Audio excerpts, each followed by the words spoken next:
Hello, welcome to Impact Gamers. We're looking at the arcade game we made called Brains. Just the screen there, letting you know the Creative Commons of the Kevin MacLeod song that we're using. We did the sounds for this and the graphics for this ourselves, and we built the game as a collective group. Now, just for the video, it's planning to be very annoying and just bounce. There we go, bounce in a very vertical line. But it's a bat and ball style game. But you've got to protect your brains from the zombie. And it's 4-player, so there's 2 on the red side, there's the pink and the red, both controlled by player 1. Up and down does the paddle at the top, and the red and green buttons does the paddle at the bottom. So just to speed up the gameplay, but the game does increase in speed anyway, that the zombie goes faster every time he hits a wall. He will go faster, but when he eats a brain, a new zombie will spawn. So Alex, if you don't protect yourself on this, Brains! Right, and we'll carry on from this bit. So we had good fun recording different brain sounds and different squish sounds, well, the squish sounds. And you can play it 2-player, and it gets quite confusing because you start guarding one section to get the other. But the strategy for this game is really just keep your eyes open to all of the zombies, where they're coming from, and you can also end up with lots of problems if you manage to trap a zombie underneath your paddle. Every time a zombie spawns, it spawns at the normal starting speed, so you have one zombie that's always going to be that's going faster than all the others, but they're all increasing in speed. In testing mode, this game is running a bit slower than it does on the arcade, but we'll still get the same result in a second.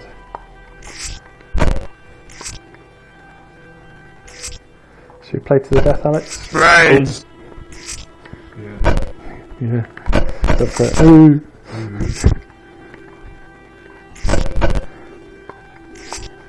Once all your brains are eaten, it just destroys your paddle. So that's the brains are your lives in this game.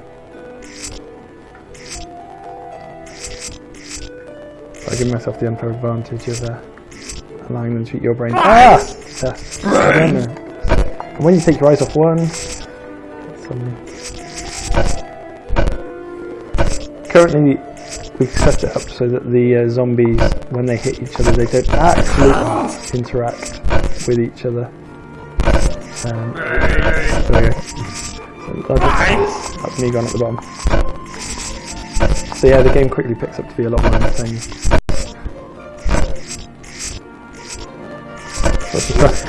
Yeah, I was going to ask you, is your strategy going to be to defend both? You haven't got that choice now. Nearly there. And I'm going to win. Yes. Saw it coming. Woo! Victory. And then the game restarts with the same title screen. Great. So look at the rules. The events, even. The events, 44, sort of like a mid-sized for our game. And mainly just repetition of rules. So if a zombie hits the bat 2, bat 3, bat 4, all the different player bats, or hits brain 1, 2, 3, 4.